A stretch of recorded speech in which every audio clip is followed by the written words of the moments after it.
Salut à toutes, salut à tous et bienvenue dans cette nouvelle vidéo sur la chaîne C'est mon avis. J'ai passé quelques jours en compagnie du nouveau Xiaomi 12X. Alors habituellement je passe 2-3 jours, parfois une semaine avec les smartphones. Là ça fait plus de 2 semaines qu'ils m'accompagnent partout. Et c'est très bon signe, j'ai pas eu envie de m'en débarrasser, bien au contraire. J'ai eu envie de remplacer mon iPhone 12 qui m'accompagne partout depuis presque un an maintenant par ce Xiaomi 12X. Donc autant vous dire que j'ai été vraiment satisfait par ce téléphone que je n'attendais pas du tout. C'est une vraie bonne surprise. J'ai plein de trucs à vous dire à propos de ce smartphone. On se retrouve tout de suite après le jingle.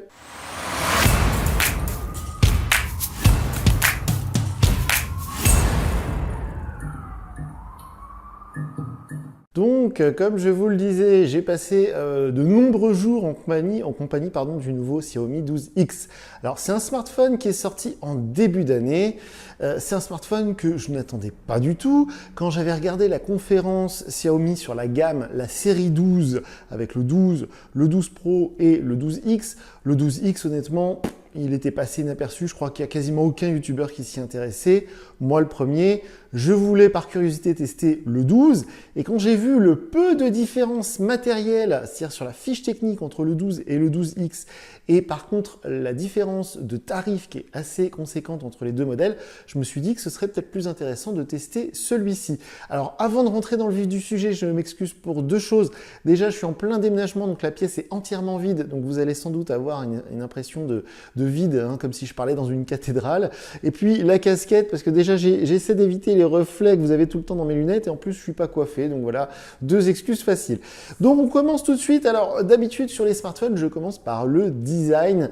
C'est vrai que lors de la vidéo de déballage, évidemment je vous encourage à regarder cette vidéo avant de visionner celle-ci, eh bien j'avais dit qu'effectivement le design de ce 12X et du 12 tout court et du 12 Pro, hein, parce qu'ils se ressemblent comme deux gouttes d'eau, bah franchement c'est pas foufou. Alors je pense que c'est volontaire, je pense qu'ils ont fait exprès de faire un smartphone assez discret, qui fait un peu adulte, un peu pro, mais honnêtement, c'est pas quand on lâche 800 € dans le téléphone. Moi, perso, niveau design, j'étais un peu déçu. Alors, il existe en violet, il est un petit peu plus chouette en violet, malheureusement, c'est sur commande. Là, le seul coloris qui était dispo immédiatement, c'était le gris, le noir, quoi. Donc, j'avais pris ce coloris.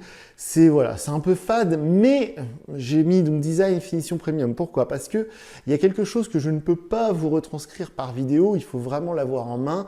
Mais par rapport à tous les smartphones que j'ai testés depuis quelques mois, eh bien là, on a une impression de haut de gamme, on a une impression de premium que je n'avais pas, même avec par exemple le Realme GT2 que j'ai testé il n'y a pas longtemps, qui est quand même un smartphone vers les 500 €, même avec le A53 de chez Samsung qui coûte 450 €, je n'avais pas ce feeling comme ça premium. Je l'avais peut-être eu un petit peu avec le Sony Xperia 10 III l'année dernière, mais là on sent vraiment qu'on est sur un téléphone très haut de gamme.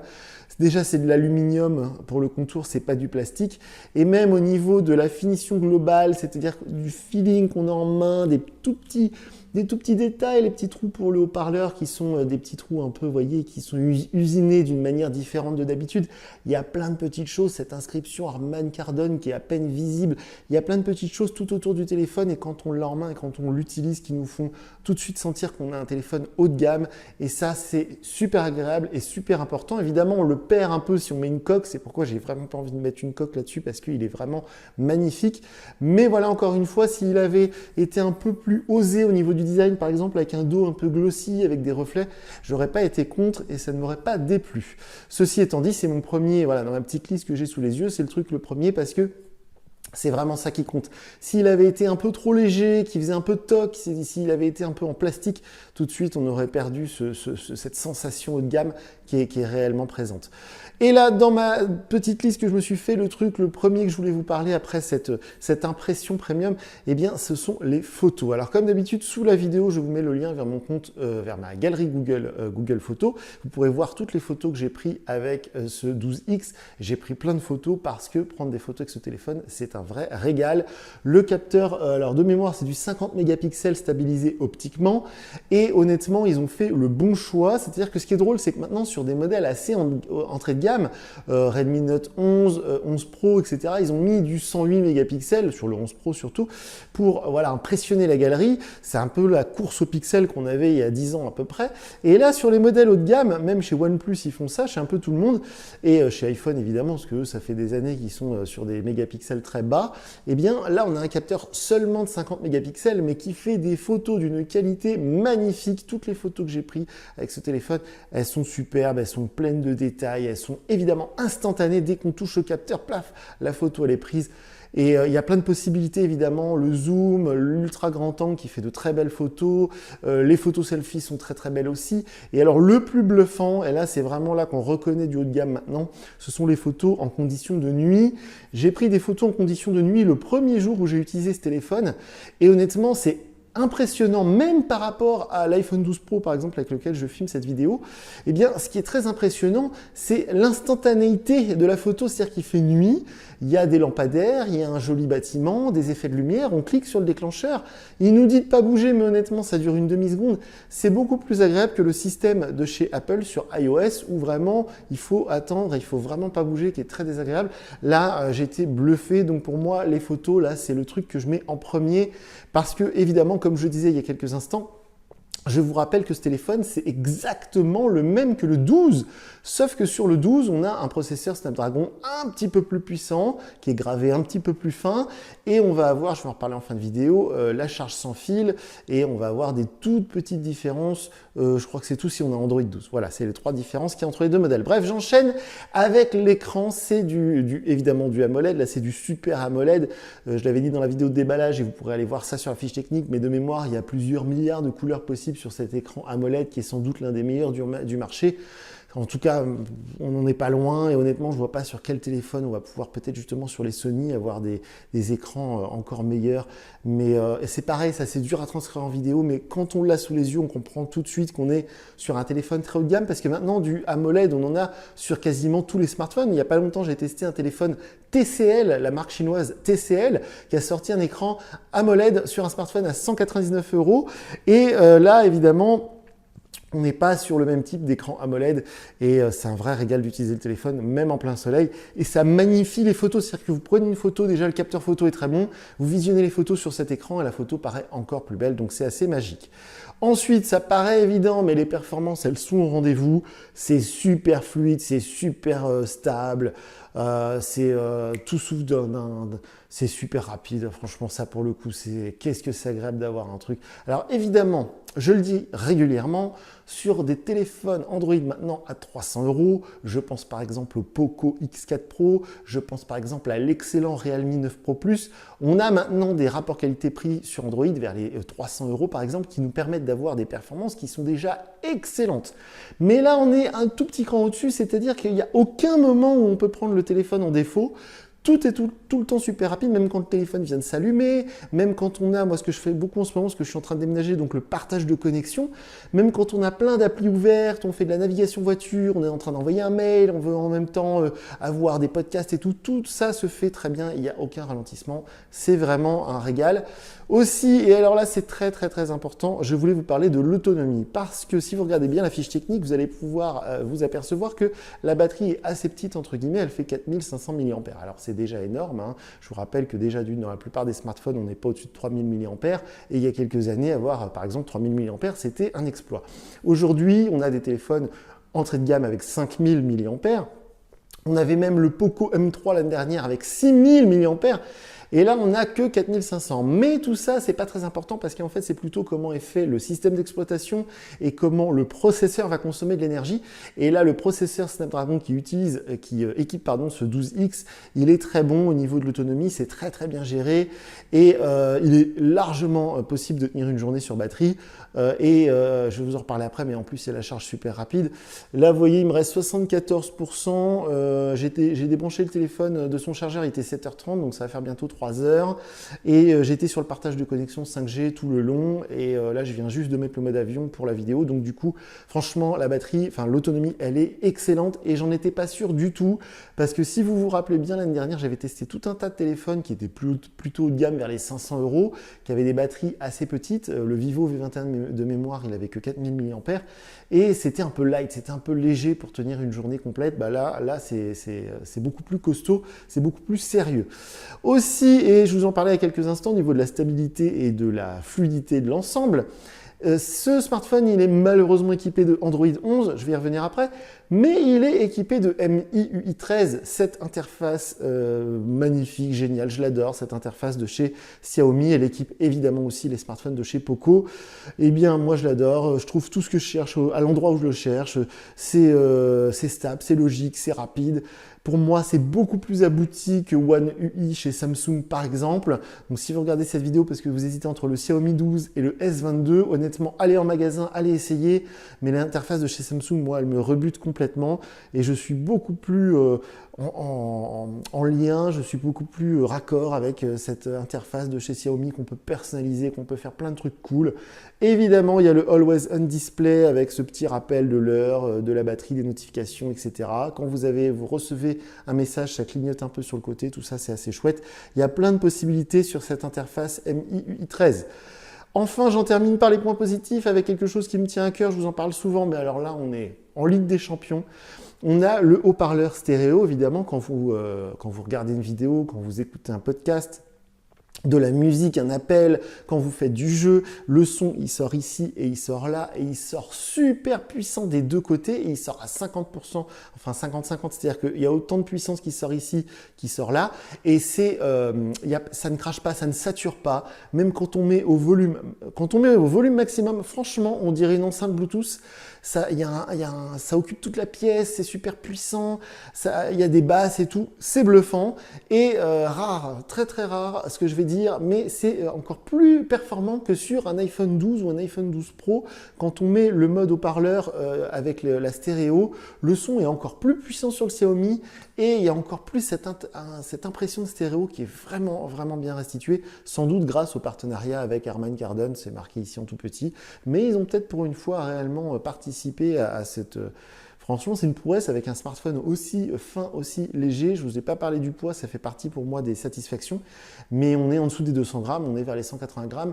En main, il paraît assez compact, assez lourd entre guillemets, mais ça donne plutôt une impression rassurante. Hein. Ce n'est pas le poids du côté négatif, on va dire. C'est plutôt le poids du côté positif. Bref, j'enchaîne, sinon la vidéo va durer 2 heures.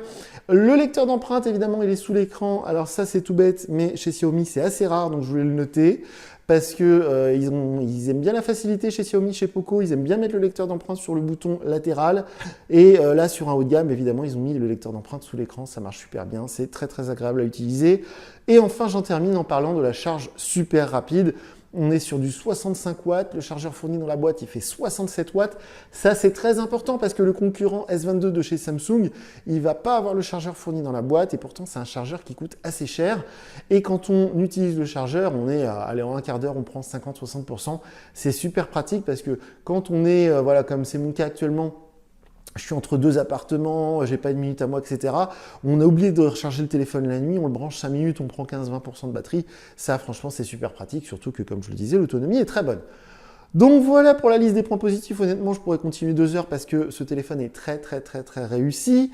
Mais j'ai quand même quelques tout petites choses à lui reprocher. Évidemment, je vous parlais du fait qu'il est équipé de Android 11, mais ça, je pense que c'est volontaire de la part de chez Xiaomi parce que c'était pour démarquer le Xiaomi 12 et le Xiaomi 12X. Donc, je pense que c'est vraiment fait exprès parce que c'est quasiment le même matériel. Je suis sûr et certain qu'ils pouvaient mettre Android 12. Ils ont décidé de laisser Android 11 exprès pour laisser un avantage commercial au modèle qui est au-dessus et qui coûte un peu plus cher. Aussi, comme je le disais tout à l'heure, contrairement à son grand frère, le Xiaomi 12, il n'y a pas de recharge sans fil sur ce modèle. Mais ça, honnêtement, moi, je m'en sers pas, donc ça m'a pas manqué. Par contre, un truc qui m'a un petit peu manqué, et honnêtement, j'ai du mal à comprendre pourquoi c'est pas présent sur la fiche technique. Quand vous regardez attentivement la fiche technique, et même si vous allez sur le site de Xiaomi France, vous verrez que ce téléphone n'est pas certifié IP. Il n'est pas certifié contre la résistance à l'eau et la poussière, même pas une certification IP53, alors qu'un pauvre Redmi Note 11 à 199 € est équipé, en tout cas est certifié IP53. Donc c'est assez incompréhensible. Je pense, parce que du coup j'ai discuté avec des gens sur le forum de GSM Arena, et en fait certains m'ont expliqué qu'aux États-Unis par exemple, quand vous achetez un téléphone avec un opérateur comme Verizon ou AT&T, vous avez parfois l'étanchéité et parfois non, parce qu'en fait ce sont des exclusivités commerciales qui sont parfois négociées avec certains gros opérateurs chinois ou américains. Donc il est possible que le modèle qu'on appelle global, donc prévu pour l'Europe et prévu pour le monde entier, on va dire en gros, ne soit pas équipé, en tout cas ne soit pas certifié avec la certification pas Gorilla Glass, IP67, 68 ou 53. Donc c'est assez dommage, surtout que quand on ouvre le tiroir SIM, il y a un très beau joint d'étanchéité. Donc moi je suis quasiment sûr qu'il est étanche, mais qu'ils n'ont pas voulu mettre la certification pour des raisons purement commerciales. Et je vous parlais de Gorilla, j'ai eu un lapsus parce que l'écran évidemment est traité Gorilla Glass, je crois que c'est Invictus, donc honnêtement il est résistant de ouf, traité chimiquement contre les rayures. Par contre l'arrière du smartphone c'est assez drôle, si vous achetez le Xiaomi 12, qui est aux alentours de 900 €, vous allez avoir un dos en verre qui est traité Gorilla Glass, alors que si vous achetez le 12X comme moi, vous avez un dos en espèce de plastique, je pense, mais qui n'est pas traité contre les rayures. Donc c'est des petites différences comme ça. Mais une chose est sûre, c'est que j'ai adoré ce Xiaomi 12X. Je l'aime tellement que j'en ai fait mon téléphone principal. J'ai laissé tomber mon iPhone 12 pour quelques temps parce que ce téléphone est vraiment un régal à utiliser. Ça fait très longtemps que je n'avais pas utilisé un smartphone de chez Xiaomi qui soit si bon à tous les niveaux. Peut-être le dernier, c'était le Mi 9. La gamme Mi qui a disparu, qui était le haut de gamme à l'époque. Donc le Mi 9 que j'avais autant aimé que celui-ci.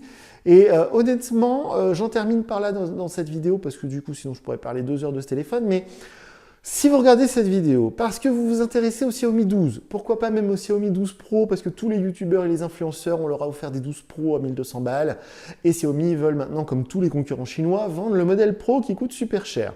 Mais si vous avez un budget restreint, ou alors si vous êtes un peu pragmatique et que vous avez bien vu que le modèle Pro, il apporte pas grand-chose, et que vous vous intéressez au Xiaomi 12 qui coûte 800-900 € environ et qui est concurrent du S22 de chez Samsung qui est positionné pareil niveau tarif, et que vous tombez sur cette vidéo, ou alors parce que vous recherchez le 12X bien particulièrement, eh bien, moi, je vous conseille fortement l'achat de ce 12X. Alors déjà, dans sa fiche technique, comme je vous le disais, il y a très peu de différence avec le Xiaomi 12. Il n'y a que cette histoire, pour moi, de processeur et Android 12 qui change vraiment les choses, qui justifie l'écart de tarif. Et maintenant, justement, je voudrais vous parler du tarif juste quelques instants. Parce que ce smartphone, quand je l'ai déballé avec vous il y a quelques jours, je vous annonçais un tarif à 750 €. Ça, c'est son tarif officiel en France. C'est-à-dire que quand il a été annoncé dans la conférence Xiaomi, il a été annoncé ce 12X à 649 $. Alors chez nous, tout est plus cher à cause de la taxe écologique, à cause de la TVA, la taxe d'importation, etc. Donc ce qui fait que le prix officiel de ce smartphone, le 12X, c'est 749 €, et le 12 tout court, normalement, son tarif officiel en France, c'est 899. Donc normalement, il y a 150 € d'écart. Mais certains d'entre vous, quand j'ai fait la vidéo de déballage, m'ont contacté et m'ont dit « Attention, il est très facile de trouver ce 12X aux alentours de 500 €. Vous entendez bien, 500 €. Donc, si vous n'avez pas peur d'acheter sur Amazon ou sur AliExpress, vous avez moyen de toucher ce téléphone. Je vous mettrai le lien Amazon sous la vidéo, mais c'est vrai qu'il est proposé aux alentours de 500 € sur Amazon et sur AliExpress. Donc, à ce tarif-là, on va être très clair, il n'y a pas de concurrence, en tout cas en France, en tout cas dans le réseau de distribution, on va dire standard. C'est-à-dire qu'aujourd'hui, si vous passez toute votre journée à faire tous les magasins qui sont autour de chez vous, Boulanger, Darty, Fnac, Carrefour, Auchan, Leclerc, etc., à 500 €, allez, on va dire 550 €, vous ne pourrez pas trouver un smartphone qui propose tout ce que propose ce 12X. C'est aussi simple que ça. Donc, à ce tarif de 550 €, on va dire ce tarif officieux auquel on peut vraiment trouver ce téléphone, il n'y a pas de concurrence. Le Realme GT2 que j'ai adoré, qui est un très bon smartphone, il est proposé officiellement à 549, on peut le trouver à 449. Il est presque aussi bon, mais il est un petit peu moins bon. Il y a des petites différences au niveau du feeling, il fait moins haut de gamme, etc. Donc honnêtement, je préfère ce 12X. Et a fortiori, au tarif officiel de 750 €, ce 12X, il est moins intéressant. Notamment par rapport au GT2 de chez Realme dont je parlais il y a un instant, mais par rapport aussi à un A53 de chez Samsung qui est vraiment pas cher. Voilà, il y a plein de concurrence du coup qui, voilà, au niveau rapport qualité-prix, 750 €, c'est bof bof. Mais si on descend de 200 €, évidemment, ça devient hyper intéressant. Donc voilà pour ce Xiaomi 12X. Honnêtement, c'est un téléphone que je n'attendais pas du tout. C'est un téléphone qui m'a vraiment ravi sur tous les points, sur tout ce que j'attends d'un smartphone aujourd'hui. L'autonomie, les performances, la photo, le design, le poids, l'encombrement, l'écran. Voilà, j'ai joué, j'ai installé. Il y avait PUBG Mobile de préinstallé dessus. Alors petit bémol, même sur un smartphone à 750 € prix officiel, Xiaomi nous installe plein d'applications sponsorisées, Amazon, Netflix, PUBG Mobile, Lords of War, je sais pas quoi. Bon, ça, c'est un peu moyen. Si je devais donner une note à ce smartphone, alors encore une fois, au niveau du tarif, c'est assez difficile parce que si on prend en compte le tarif officiel de 750 €, je lui donnerais 9 sur 10. Si on prend le tarif officieux qui est plutôt à 550, dans la version 128 Go évidemment, eh bien, on est plutôt sur un 9,5 sur 10. Parce que là, honnêtement, à 550 €, on frôle la perfection. Si c'était Android 12, c'est le smartphone parfait. En gros, à 550 balles, s'il y avait Android 12, c'est le téléphone Android parfait. Je ne vois aucun modèle pour le concurrencer. C'est bluffant. Alors, comme d'habitude, si vous avez des questions ou si vous avez des remarques justement sur tout ce que je viens de dire, contactez-moi via Twitter. Je ne lis pas les commentaires YouTube. Sous la vidéo, je vous mets le lien vers mon compte Twitter. Sinon, je crois que j'ai à peu près tout dit sur ce smartphone. Vraiment, encore une fois, je l'adore. Je vais continuer, je vais le garder. Je vais, pour une fois, ne pas le revendre pour acheter un autre téléphone à tester. Je vais le garder quelques temps parce que c'est un vrai plaisir d'utiliser ce smartphone au quotidien. Donc voilà pour le test de ce Xiaomi 12X. D'ici quelques jours, on se retrouve pour une nouvelle vidéo sur la chaîne. Ce sera un nouveau décor parce que j'aurai fini de déménager. Je vous dis à très bientôt pour une nouvelle vidéo sur la chaîne. Salut!